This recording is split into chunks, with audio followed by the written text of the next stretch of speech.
Hello बच्चों, कैसे हैं आप लोग? एकदम बढ़िया।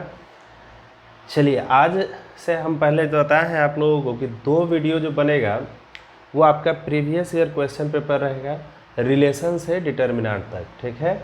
और इस 2 वीडियो में आपका रिवीजन भी हो जाएगा अच्छे से, एक बार पूरा जो है याद हो जाएगा, और उसके बाद आपका कैलकुलस स्टार्ट हो जाएगा, ठीक है। अब चलिए क्वेश्चन देखते हैं। क्वेश्चन पर आते हैं। देखो, tan inverse √3 minus sec inverse -2, इसका वैल्यू निकालना है। तो देखो बच्चों, ये तो काफ़ी आसान है। tan इनवर्स √3, tan में √3 किसका होता है? किसका होता है बताओ? √3 किसका होता है? तो 60 डिग्री का, यानी π/3। और सेक इनवर्स -x, इसका फॉर्मूला होता है सेक इनवर्स -x का pi minus sec inverse x, याद है ना? तो लिखिएगा pi minus sec inverse x के जगह पर हो गया 2। क्लियर है? अब सेक में 2 का वैल्यू निकालना है ना, तो माइनस पाई और ये minus minus plus sec inverse 2। तो सेक इनवर्स में 2, तो इसको हम कॉस इनवर्स में 1/2 भी कह सकते हैं। तो कॉस में किसका वैल्यू 1/2 होता है? तो 60 डिग्री का, तो यहाँ हो जाएगा π/3। तो π/3 माइनस पाई प्लस π/3, इसको सॉल्व कर लोगे। अब देखिए, ये आपका मैट्रिक्स का क्वेश्चन आ गया। कह रहा है कि ये एक कोई मैट्रिक्स है, इस तरह से है कि A इंटू ए का ट्रांसपोज, ट्रांसपोज याद है ना? रो जो है, रो कॉलम में चेंज हो जाता है। तो A और A ट्रांसपोज का जो प्रोडक्ट है वो 9 इंटू आई आइडेंटिटी मैट्रिक्स है। तो फाइंड X, तो पहले इसका ट्रांसपोज निकाल लो। इसका हम ट्रांसपोज एक ही साथ लिख देते हैं। देखो, A इंटू ए ट्रांसपोज, तो A मेरे पास तो है ही 1 2 2 2 1 x -2 2 -1। अच्छा, A का ट्रांसपोज यानी रो जो है, ये रो फर्स्ट कॉलम बन जाएगा, ठीक है। Second row second column, third row third column. Clear है बच्चों? और A इंटू ए ट्रांसपोज का वैल्यू है 9i। 9i क्या है? तो आइडेंटिटी मैट्रिक्स। अब चलिए मल्टीप्लाई करते हैं। याद है? नहीं याद है तो फिर से रिकॉल हो जाएगा। देखो, रो मल्टीप्लाई करेगा कॉलम से, रो मल्टीप्लाई करेगा कॉलम से, ठीक है। तो 1 इंटू 1 1 और 4 5, 5 और 4 9, ठीक है। आगे बढ़िए। 2, अच्छा 2 4 2 और 2 4 हो गया, 4 + 2x, 4 + 2x, ठीक है। आगे बढ़ो। -2 और 4, तो 4 में से -2 घट गया, तो 2 -2, तो 0 हो गया, ठीक है। देखिए यहाँ कॉलम ख़त्म हो गया। तो अब सेकेंड रो मल्टीप्लाई करेगा फर्स्ट कॉलम से, 2 और 2 4 और प्लस 2x, तो 4 + 2x, ठीक है। आगे बढ़िए। फिर फर्स्ट यही सेकेंड रो मल्टीप्लाई करेगा सेकेंड कॉलम से, तो 4 1 5 5 + x², 5 + x²। चलिए -4 और 2 -2 -x, तो -2 -x। क्लियर है? थर्ड रो मल्टीप्लाई करेगा फर्स्ट कॉलम से, तो -2 प्लस 4, तो 2 -2 0 हो गया। फिर -4 और 2 -2 -x, -2 -x, ये हो गया 4 और 4 8 8 और +1, तो 9। क्लियर है? अच्छा, 9i का मतलब क्या होगा? देखो यहीं लिख देते हैं। आइडेंटिटी मैट्रिक्स को 9 से मल्टीप्लाई करना है, यानी हर एक डायगोनल एलिमेंट जो है 9 9 9 रहेगा, बाकी सब 0 हो जाएगा। बाकी सब क्या हो जाएगा? 0। क्लियर है? अब चलिए, अब हम इक्वेट करते हैं। देखो, ये वाला 9 ये वाला 9 तो ठीक है। तो 9 + 9 का इक्वल, यहाँ पर 9 जो है इसके इक्वल हो गया 5 + x² के। 5 + x² = 9, तो x² = 4, यानी x का वैल्यू ±2। और भी देखते हैं कि सभी से x का सेम वैल्यू आना चाहिए, ऐसा नहीं। अब देखो, 4 + 2x इक्वल करो 0 के। देखो, फर्स्ट रो सेकेंड कॉलम का element, first row second column, तो 4 + 2x को हम इक्वल कर देते हैं 0 के। ठीक है बच्चों, एकदम क्लियर है। तो x का वैल्यू ये उधर जाएगा यानी -2 है यहाँ पर, यहाँ भी -2 आ गया। और 4 + 2x वाला तो कंपेयर कर लिए थे, यहाँ से करो -2 - x = 0, -2 - x = 0। ठीक है, तो -2 यानी x का वैल्यू -2। यहाँ से भी देखो, इसको भी अगर हम इक्वल करते हैं इसकी 0 के तो -2 आएगा। तो आप देखिए, तो x का वैल्यू -2, फिर -2, यहाँ +-2, तो जो कॉमन होगा वही आंसर लिखिएगा, +2 नहीं होगा, क्या होगा -2। देयरफॉर x का वैल्यू -2। अच्छा ये वाला समझे ना सब, 9 × i को ये क्यों लिखे हैं, 9 × i देखो तो 9, i का मतलब आइडेंटिटी मैट्रिक्स, डायगोनल सब 1 1, नन डायगोनल हो जाएगा 0। ठीक है, और 9 से इंटू करोगे तो 9 9 9 यहाँ आ जाएगा ना, क्लियर है। तो x का वैल्यू क्या आ गया, -2। खूब अच्छे से समझ में आ गया, नोट कीजिए सब, नोट करो बच्चों। चलो बच्चों, अब देखो क्वेश्चन नंबर 3, प्रूफ करना है कि 3 cos इनवर्स x का ये वैल्यू होगा, फॉर्मूला होगा। ये पहले भी हम लोग देख चुके हैं। तो देखो, तो 3 cos इनवर्स x है, तो ये ट्रिगोनोमेट्री में cos 3 थीटा पर बैठेगा, पहले भी बताया है। 2 cos इनवर्स रहता ना तो cos 2 थीटा पर बैठता। cos 3 थीटा का फॉर्मूला होता है 4 cos cube theta - 3 cos theta. देखिए, तो इससे मैच कराइए, 4 और x के जगह पर cos थीटा -3 और x के जगह cos थीटा, तो हम पुट कर देते हैं x = cos थीटा। ठीक है, तो cos इनवर्स 4, x के जगह cos, तो cos क्यूब थीटा हो जाएगा -3 cos थीटा।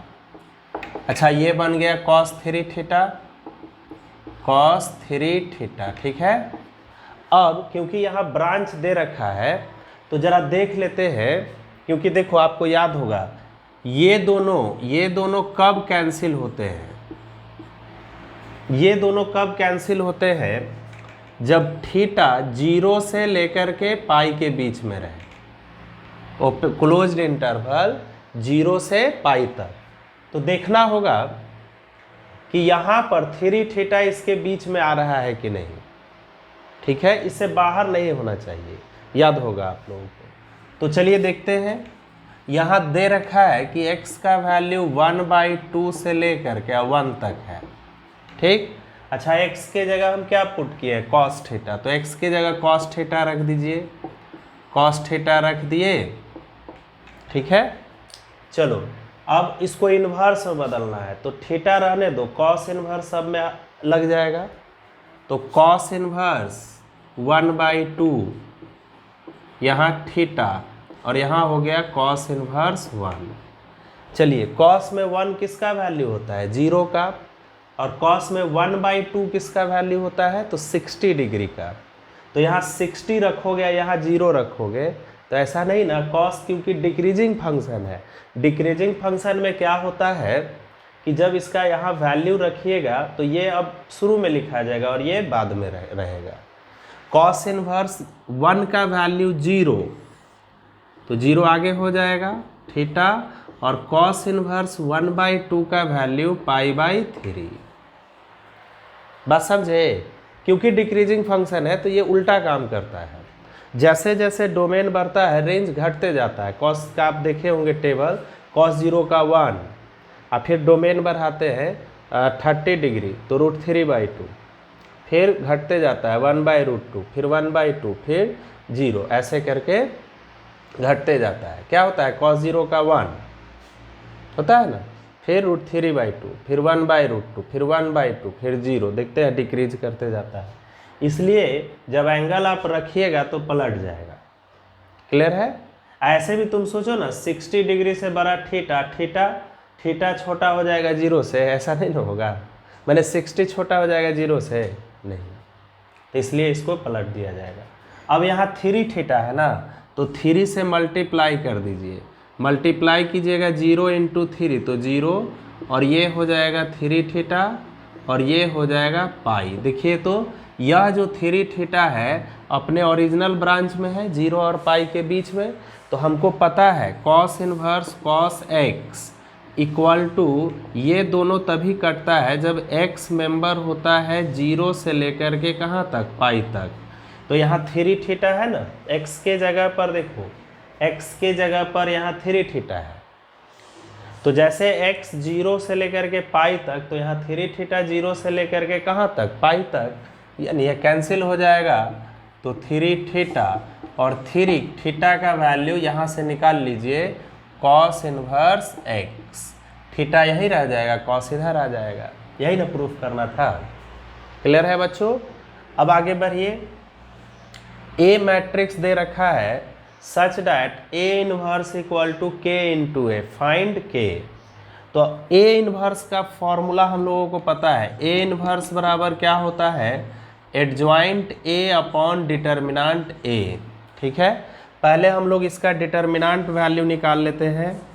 तो डिटर्मिनांट ए हो जाएगा 2 को -2 से -4 -15, तो हो गया -19। क्लियर है? ये 0 के इक्वल नहीं है, इसका मतलब इसका इन्वर्स एग्जिस्ट करेगा। अब एडजॉइंट ए कैसे निकालोगे, तो सारे एलिमेंट्स का हम को फैक्टर निकालेंगे। तो पहले को फैक्टर लिखो, को फैक्टर ऑफ ए। ठीक है, इसका एड्रेस, इसका नाम क्या है 11, इसका 12, मतलब A11 first row first column, first row second column. तो इसको ऐसे याद रखना 11 12 21 22। तो A11 यहाँ जोड़ने पर 1 1 2 इवन है, इवन में आगे प्लस का साइन रहेगा। तो फर्स्ट रो जो यहाँ एड्रेस है उसको छिपा देना है, फर्स्ट रो फर्स्ट कॉलम छिप गया -2, इसमें साइन नहीं चेंज होगा। फिर 11 के बाद 12, देखो 1 + 2 ऑड हो गया, पहले से माइनस लेकर के तैयार रहो। तो फर्स्ट रो सेकेंड कॉलम छिप गया यानी -5। फिर अब आ जाइए second row first column, second row first column odd है, माइनस लगाओ, second row first column 3, A22 second row second column तो 2। अब adjoint A matrix equal to ये जो को फैक्टर लिखा गया है, को फैक्टर के ट्रांसपोज का इन्वर्स होगा, सॉरी को फैक्टर का ट्रांसपोज होगा, को फैक्टर का ट्रांसपोज होगा। तो देखिए -2 -5 -3 2 इसका ट्रांसपोज। तो ट्रांसपोज में तो पता है कि रो कॉलम में बदल जाता है। Very good. चलिए ये आ गया एडजॉइंट मैट्रिक्स ए। ऊपर वाला इरेज कर लेते हैं। अब देखो बच्चों, वीडियो को रोक करके भी आप लोग नोट कर लीजिएगा, ये सब तो आप जानते हैं। अब देखिए, अब हमारा जो इक्वेशन है इस पर चलते हैं। ए इनवर्स इक्वल टू क्या है, तो के इंटू ए, ए इनवर्स यानी एडजॉइंट ए अपॉन डिटर्मिनांट ए। ठीक है, के इंटू ए मैट्रिक्स। चलिए अब आगे बढ़ते हैं। एडजॉइंट ए हमारे पास ये है, रख देते हैं। देखो -2 -3 -5 2, डिटर्मिनांट ए का वैल्यू आया है -19 इज इक्वल टू के। अच्छा, ए मैट्रिक्स हमारे पास ये है 2 3 5 -2। चलो -19 से इसको मल्टीप्लाई कर दो तो ये हो जाएगा, देखो ये LHS तो आप जस का तस रखिए, -2 -19 के को 2 से तो -38 के। ठीक है, फिर -19 के को 3 से तो -57 के, फिर -19 के को 5 से तो -95 के, फिर -19 के को -2 से तो 38 के। अब इक्वेट कीजिए, फर्स्ट रो का फर्स्ट कॉलम का element first row first column से जो जिस प्लेस पर है ना उसी से इक्वल करना। ठीक है, तो देखिए ये इक्वल इसके, के का वैल्यू निकाल लेंगे, -2 इक्वल टू -38 के, यानी के का वैल्यू 1/19। यही आंसर हो गया। क्लियर है बच्चों? एकदम फटाफट नोट कीजिए इसको, एकदम फटाफट नोट करो। अब ये जो क्वेश्चन आया ये आपका डिटर्मिनेंट का है, प्रॉपर्टीज ऑफ डिटर्मिनेंट। डिटर्मिनेंट का प्रॉपर्टीज क्या था कि हम ज़्यादा से ज़्यादा जीरो लाए, ठीक है, रो ट्रांसफॉर्मेशन या फिर कॉलम ट्रांसफॉर्मेशन करके ज़्यादा से ज़्यादा जीरो लाए। अगर जीरो नहीं आता है तो कॉमन लेने का कोशिश करते हैं। तो यहाँ देखिए फैक्टर वाले क्वेश्चन में ज़्यादातर हमको पहले सोचना होगा कि कॉमन लेना है।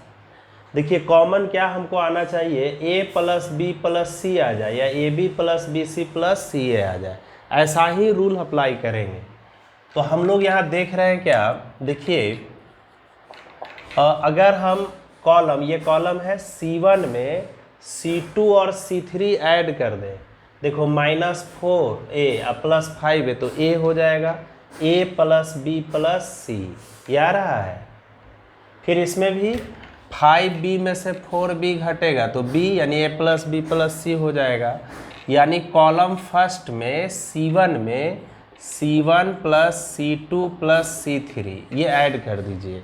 तो हमारे पास इसको आप डेल्टा से डिनोट कर दो, ठीक है, डिटर्मिनेंट को डेल्टा ए या फिर मोड ए ऐसे भी लिखते हैं। चलो याद है सबको, a plus B plus C यहाँ हो जाएगा, फर्स्ट कॉलम चेंज करेगा, ठीक, यहाँ भी a plus B plus C, यहाँ भी a plus B plus C, -2a plus B, 5b -2c plus B, ठीक है बच्चों, एकदम बढ़िया सर। फिर -2b प्लस सी 5c। अब देखो बच्चों पहले वाले कॉलम में से, क्योंकि पहला कॉलम का सारा सेम एलिमेंट आ गया, तो a प्लस बी प्लस सी हम कॉमन ले सकते हैं। बाहर कॉमन लीजिएगा तो a plus B plus C into यहाँ 1 1 1 हो जाएगा, ठीक है, 1 1 1 हो जाएगा, -2a plus B, -2a plus B 5b, फिर -2c plus B, -2a plus C, -2b plus C और 5c, ठीक है बच्चों, बिल्कुल बढ़िया सर। अब क्या करोगे बच्चों, तो देखो तो ये तो 1 1 1, ये तो घर का बंदा आ गया ना, इसमें ज़्यादा फॉर्मेलिटी हम लोग नहीं निभाते, याद है ना, अरे ये तो अपना ही बंदा है, 1 1 1, ये तो अपना ही बंदा है, और ये आसानी से 2 जीरो बना लेंगे।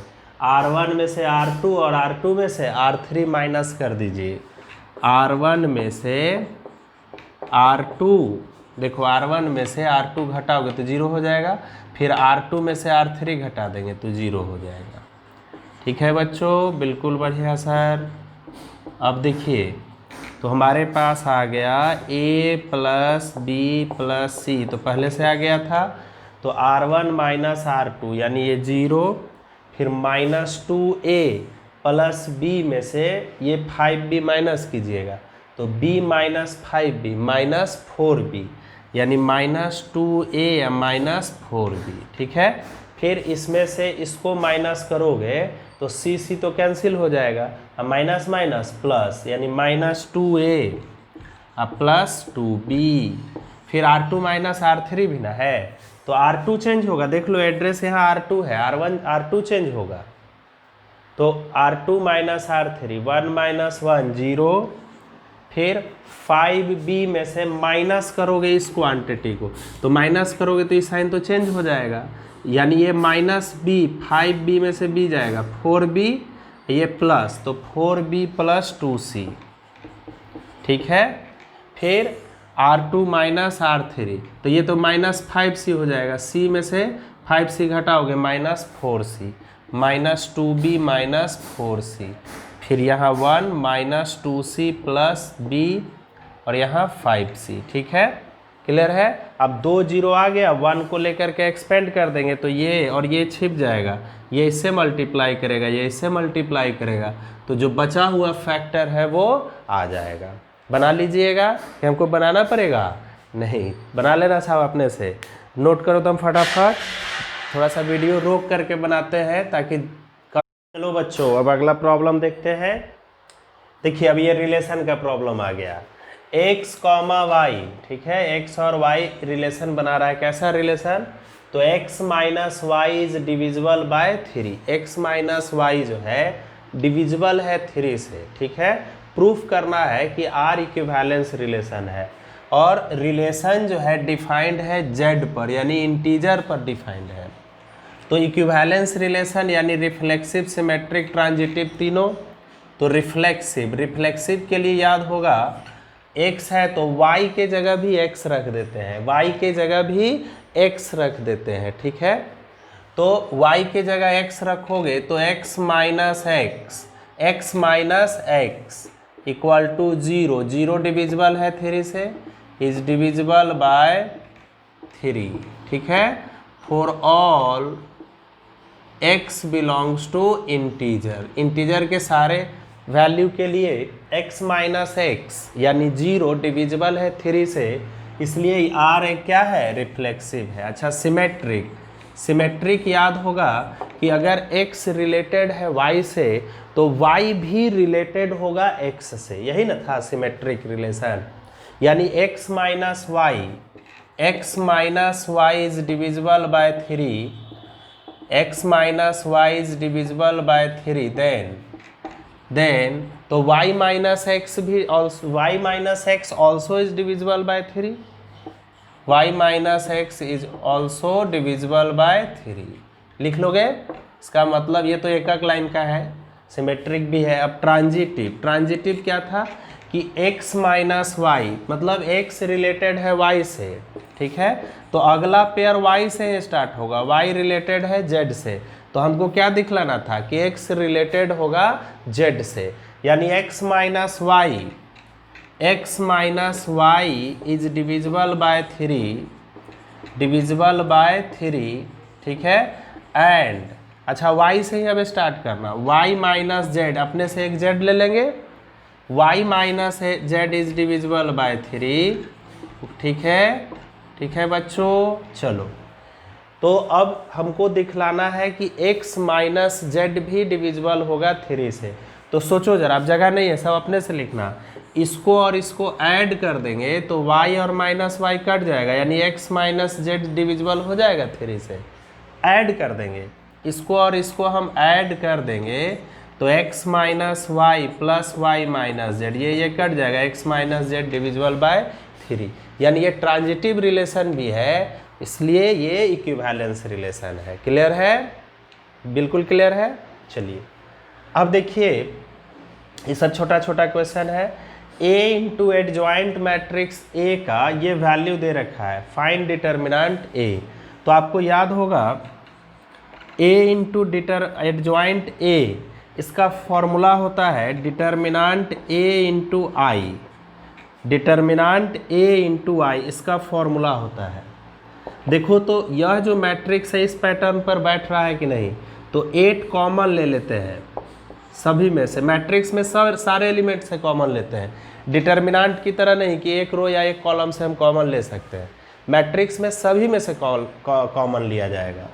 तो यहाँ हो जाएगा 1 0 0 1, देखो तो ये आई हो गया, तो 8 इंटू आई, तो आई, ठीक है। तो डिटर्मिनेंट A का वैल्यू क्या हो गया, 8, यही आंसर। क्लियर है बच्चों। अब देखिए, प्रूफ करना है कि A एक स्क्यू सिमेट्रिक मैट्रिक्स है, सारा प्रीवियस ईयर का क्वेश्चन है, आपके बोर्ड एग्जाम में आया हुआ है। A एक स्क्यू सिमेट्रिक मैट्रिक्स है ऑर्डर 3 का, तो डिटर्मिनेंट A, उस A जो स्क्यू सिमेट्रिक मैट्रिक्स है उसका डिटर्मिनेंट 0 होगा, ये प्रूफ करना है। तो आपको पता है कि देखिए A स्क्यू सिमेट्रिक मैट्रिक्स है, यानी A का ट्रांसपोज जो होगा वो माइनस A के बराबर होगा। वो किसके बराबर होगा, माइनस A के बराबर होगा। क्लियर है। अब चलो बच्चों, हम दोनों तरफ डिटर्मिनेंट लगा देते हैं, तो A का ट्रांसपोज बराबर फिर माइनस डिटर्मिनेंट A। और आपको पता है कि किसी भी मैट्रिक्स का डिटर्मिनेंट, स्क्वायर मैट्रिक्स का और उसके ट्रांसपोज का डिटर्मिनेंट दोनों सेम रहता है। तो A का ट्रांसपोज का डिटर्मिनेंट के जगह पर डिटर्मिनेंट A हम लिख सकते हैं, यहाँ पर लिख दीजिए तो determinant A equal to minus determinant A, ये इधर आ गया, 2 डिटर्मिनांट ए बराबर 0, यानी डिटर्मिनांट ए का वैल्यू क्या हो गया 0। ठीक है, तो अगर 3 ऑर्डर का मैट्रिक्स है, ऑड ऑर्डर हम बताए थे थ्योरी में, ऑड ऑर्डर का स्क्यू सिमेट्रिक मैट्रिक्स रहेगा तो उसका डिटर्मिनांट वैल्यू 0 होगा। यहाँ सब जो है 3/3 ऑर्डर का है। ठीक है, 3/3, 3 रो 3 कॉलम। तो अगर इवेन रहता ना, इवेन रहता तब 0 नहीं होगा, वो परफेक्ट स्क्वायर रहेगा। क्लियर है, परफेक्ट स्क्वायर रहेगा। 3 ऑर्डर, 5 ऑर्डर, 7 ऑर्डर, इन सब का डिटर्मिनांट वैल्यू अगर वो स्क्यू सिमेट्रिक मैट्रिक्स है तो 0 हो जाएगा। आप उसको एक्सपेंड भी कीजिएगा तो 0 आएगा। क्लियर है, नोट कीजिए इसको, बिल्कुल नोट करो साहब, नोट कर लिए सर। अच्छा, एक चीज़ थोड़ा सा यहाँ पर क्या करना ना, यहाँ जैसे डिटर्मिनांट लगाए तो ऐसे कर दीजिएगा, माइनस डिटर्मिनांट ए। ठीक है, और आप जानते हैं कि k इंटू डिटर्मिनांट ए, k जब बाहर आता है तो k का पावर n इंटू डिटर्मिनांट ए होता है। ठीक है, तो यहाँ माइनस का मतलब -1 हो गया, तो -1 कितना ऑर्डर का है, 3 ऑर्डर का, इंटू डिटर्मिनांट ए। माइनस का मतलब -1 से इंटू हो गया। और जितना ऑर्डर का रहेगा, देखो k बाहर आता है ना, तो k पर उतना ही पावर लगता है जितना ऑर्डर का रहता है। तो 3 ऑर्डर का है तो -1 का पावर 3, यानी माइनस डिटर्मिनांट ए। क्लियर है, बिल्कुल क्लियर है। हम डायरेक्ट यहाँ लिख दिए थे, लेकिन इसको ऐसे होगा, आप समझ गए, नोट कर लीजिए इसको। तो बच्चों, अब इनवर्स ऑफ फंक्शन का एक और क्वेश्चन है। f एक फंक्शन है जिसका डोमेन है r माइनस सेट -4/3। ठीक है, पूरा रियल नंबर होगा लेकिन उसमें -4/3 नहीं होगा। को डोमेन r -4/3 फंक्शन ये दिया हुआ है। पहले तो प्रूफ करना है कि ये बाइजेक्टिव होगा। बाइजेक्टिव का मतलब हुआ कि ये 1 1 और ऑन टू दोनों होगा। याद है ना, 1 1 और ऑन टू। चलिए, तो पहले तो ये देख लेते हैं। 1 1 के लिए कॉन्सेप्ट क्या था कि डोमेन में से हम 2 एलिमेंट लेंगे, ये है डोमेन। तो लेट x1 x2 मेंबर होगा r -4/3 के। ठीक है, डोमेन में से, ये है डोमेन, मतलब इसमें से x लेना है और इसमें y रहेगा, ये ध्यान में रखिएगा साहब। क्लियर है बच्चों, पहले भी ऐसा क्वेश्चन बनाए हैं। तो अब मान लेते हैं कि f of x1 equal to है f ऑफ x2 के। चलो, f ऑफ x1 का मतलब कि f फंक्शन में x के जगह पर x1 रख देना है। तो रखिए, देखो x के जगह x1 रखो, यानी 4x1 + 3 नीचे हो जाएगा 3x1 + 4। अच्छा, f ऑफ x2, तो x के जगह x2 रख देंगे, 4x2 + 3 अपॉन 3x2 + 4।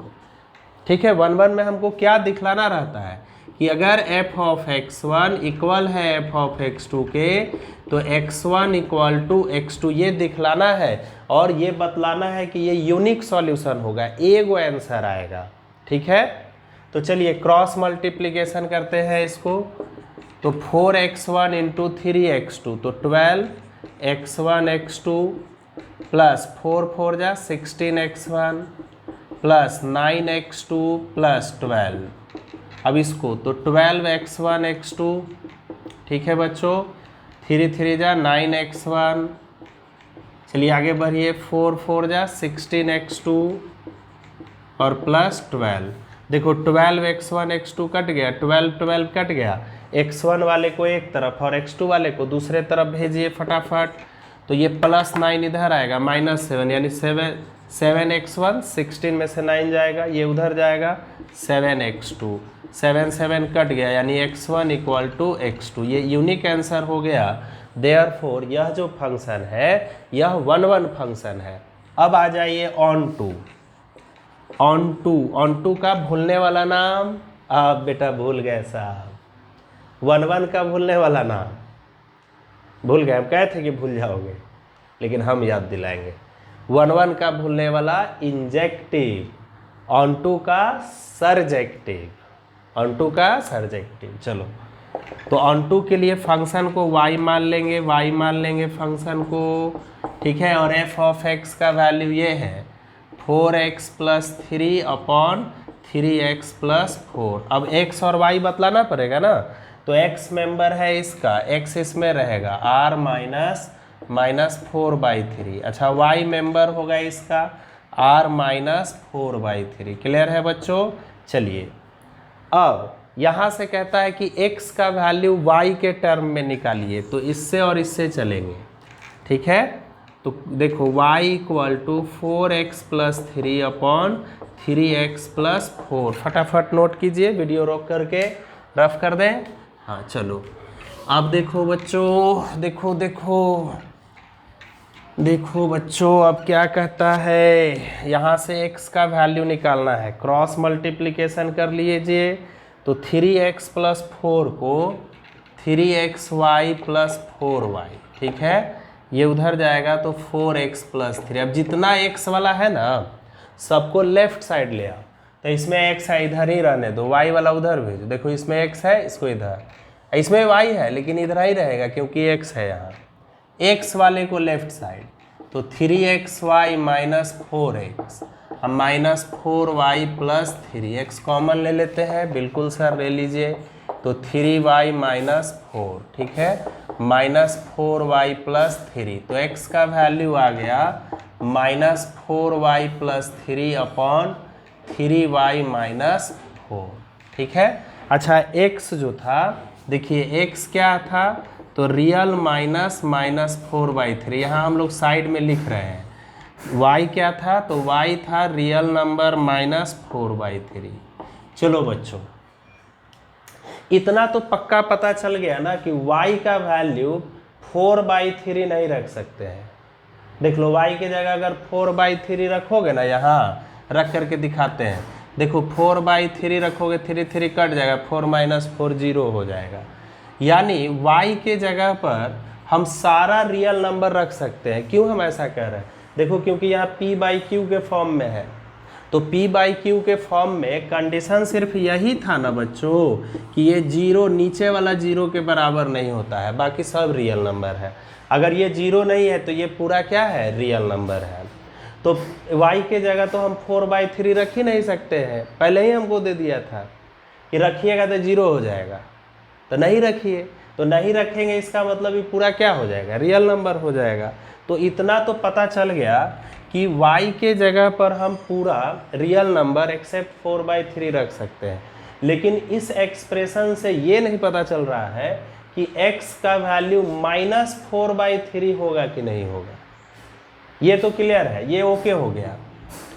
तो अब हम यहाँ पर मान लेंगे, सपोज कर लेंगे कि ये क्लियर है कि x जो है रियल नंबर होगा p/q, लेकिन माइनस 4/3 होगा कि नहीं होगा ये क्लियर नहीं है। तो हम मान लेंगे, लेट अस सपोज, इस टाइप का प्रॉब्लम हम लोग पहले भी देखे थे। लेट अस सपोज कि x का वैल्यू है माइनस 4/3, ठीक है। चलिए रख दीजिए, तो minus 4/3 minus 4y plus 3 upon 3y minus 4। तो ये हो जाएगा minus 12y plus 16 equal to, ये उधर जाएगा माइनस 12y प्लस 9, ठीक है, प्लस 9। तो माइनस 12y ये कट गया, लो मैथ के टांग हाथ टूट गया। 16 इक्वल होगा 9 के, नहीं ना इक्वल होगा।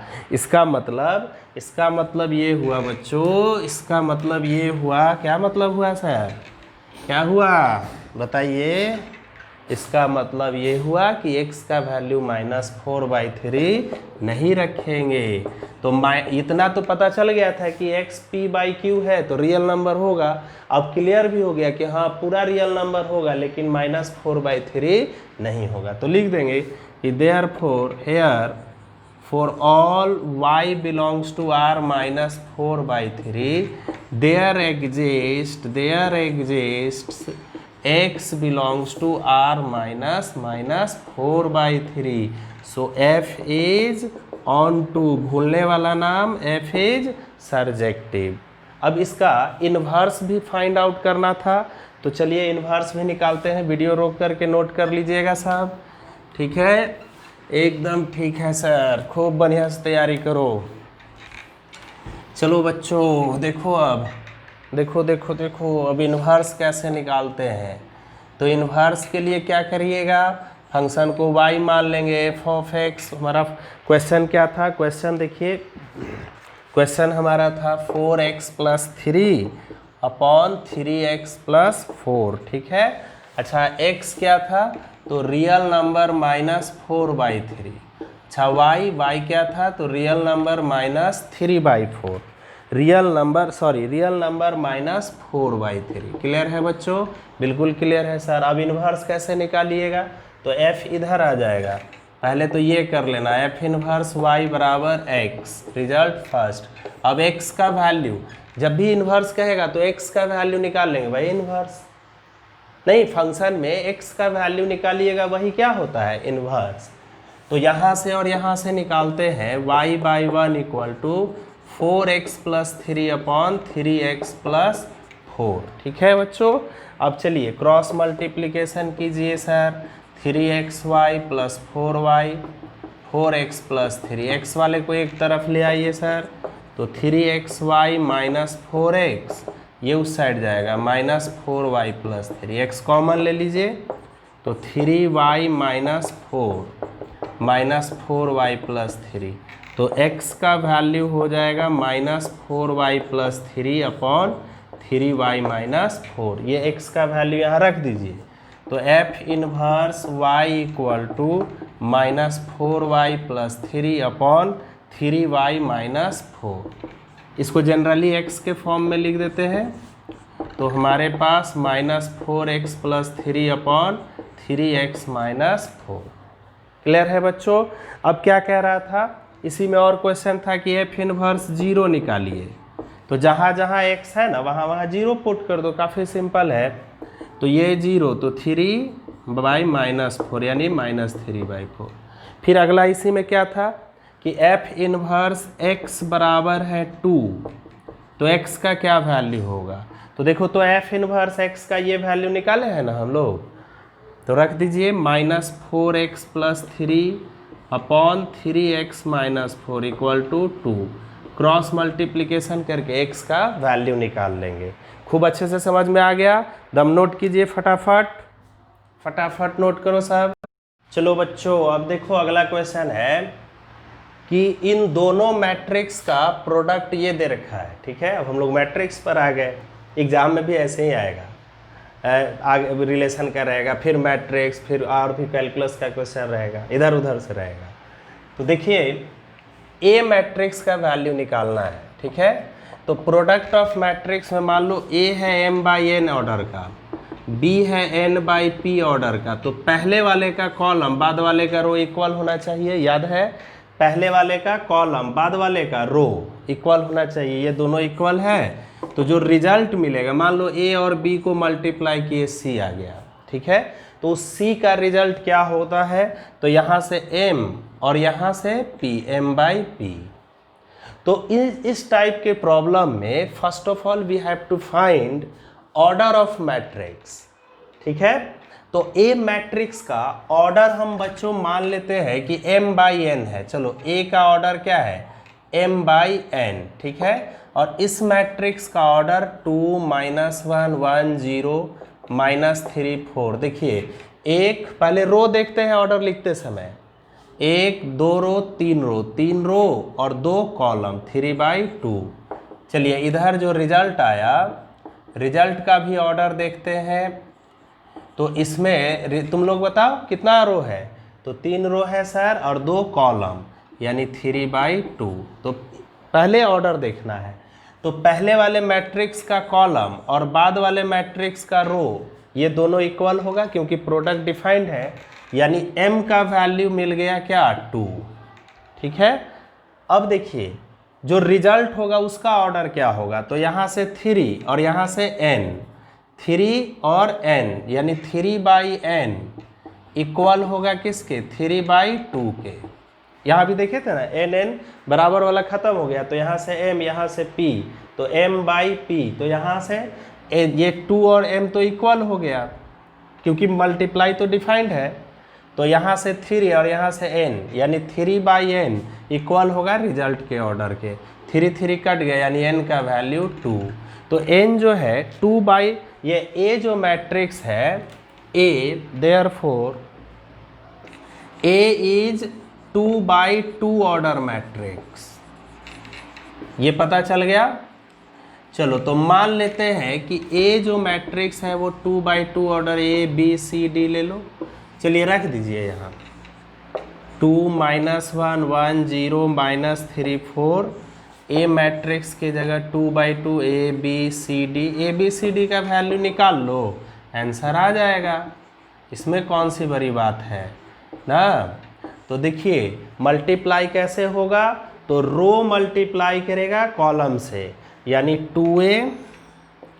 2a माइनस सी, ठीक है, फिर 2b माइनस डी, अब तो ख़त्म हो गया, ये a और ये 0 a, फिर b 0 b minus 3a plus 4c, ठीक है बच्चों, minus 3b plus 4d equal to -1 -8 1 -2 9 22, ठीक है।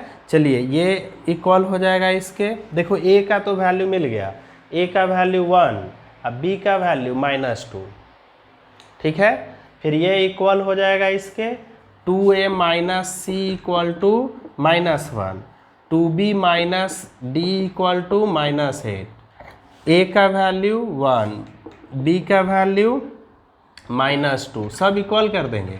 अच्छा a का वैल्यू यहाँ रख देंगे, c मिल जाएगा, b का वैल्यू -2 रख देंगे, d मिल जाएगा। फिर इसमें रख करके चेक कर लेना कि सही आंसर आ रहा है कि नहीं। अब a b c d यहाँ रख देंगे, यही हमारा a मैट्रिक्स आ जाएगा। क्लियर है, नोट कीजिए। चलो बच्चों आज का ये लास्ट क्वेश्चन है, ठीक है। इसके बाद एक और वीडियो जाएगा, फिर उसमें 10-15 क्वेश्चन हम लोग लेंगे और रिवीजन कर लेंगे, तो पूरा अच्छे से याद हो जाएगा। और एक और बात, कैलकुलस स्टार्ट होने से पहले पूरा फॉर्मूला, ट्रिगोनोमेट्रिक फंक्शन का फॉर्मूला 40 एक अलग वीडियो है, और इन्वर्स ट्रिगोनोमेट्रिक का पूरा फॉर्मूला मुंह पर होना चाहिए, जैसे ही बोले तुरंत मुंह पर आना चाहिए, ठीक है। चलो देखो क्वेश्चन क्या कह रहा है, ये तो बड़ा इंपॉर्टेंट क्वेश्चन है, हर एक साल इस टाइप का आता ही आता है, 6 मार्क्स में आता है। पहले तो देखिए इन दोनों मैट्रिक्स का प्रोडक्ट निकालना है, ठीक है। उसके बाद उसी प्रोडक्ट को यूज करके इस सिस्टम ऑफ लीनियर इक्वेशन को सॉल्व करना है। तो चलो मान लेते हैं कि ये मैट्रिक्स है A, जगह नहीं ऊपर लिख देते, क्या दिक्कत है। चलो A इंटू बी निकाल लो पहले, A इंटू बी, ये A है ये B, तो रो मल्टीप्लाई करेगा कॉलम से, -4 + 4 खत्म ना, तो 4 2 जा 8।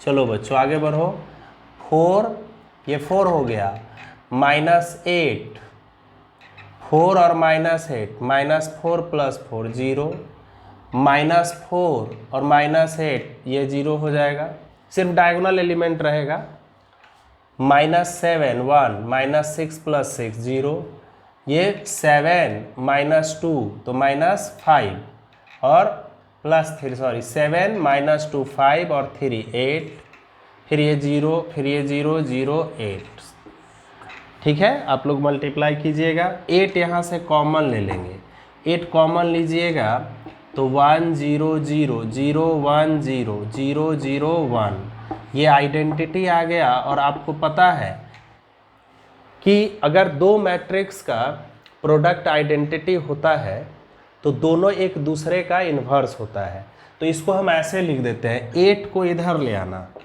1/8 हो जाएगा AB इक्वल टू I। इसका मतलब क्या हुआ, इसका मतलब ये हुआ कि A का इन्वर्स हो गया 1/8B, A का इन्वर्स, तो A छिपा देना, तो क्या दिख रहा है 1/8B, ठीक है। अच्छा B का इन्वर्स, तो B को हम छिपा देंगे 1/8A।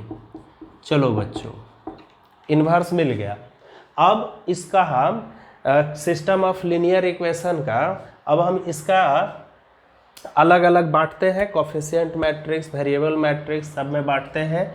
देखिए सबसे पहले कोफिशिएंट मैट्रिक्स, मान लो कि C है, C तो यहाँ 1 है, ठीक, यहाँ भी क्या है 1, यहाँ है 2, फिर यहाँ -1 x वाला ये लिखा गया, -1 -2 यहाँ 1, फिर यहाँ 1 -2 3, ठीक है।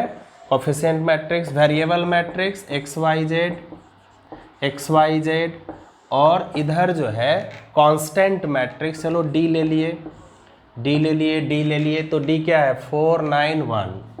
क्लियर है। आप लोग को याद होगा x बराबर क्या होता है, x बराबर होता है कोफिशिएंट मैट्रिक्स का इन्वर्स। जो भी कोफिशिएंट मैट्रिक्स आप जिस सिंबल से आप माने हैं उसका इन्वर्स इनटू कांस्टेंट मैट्रिक्स, ठीक। तो कोफिशिएंट मैट्रिक्स यानी C का इन्वर्स, x का जो वैल्यू होगा वो C के inverse into constant matrix D के बराबर होगा, ये x का वैल्यू आएगा। क्लियर है। अब यहाँ पर हमको अब C का inverse adjoint C by determinant C से नहीं निकालना है, क्योंकि क्वेश्चन में प्रोडक्ट यूज करने के लिए कहा गया है। तो देखो बच्चों, जब भी ऐसा प्रॉब्लम आएगा तो इन दोनों में से कोई ना कोई मैट्रिक्स कोफिशिएंट के जरूर इक्वल होगा। इन दोनों में से कोई ना कोई मैट्रिक्स कोफिशिएंट के जरूर इक्वल होगा। तो यहाँ देखो तो B इक्वल है C के, है ना, B इक्वल है किसके, C के। B इक्वल है किसके, C के, इसलिए C का इन्वर्स वही होगा जो B का इन्वर्स होगा।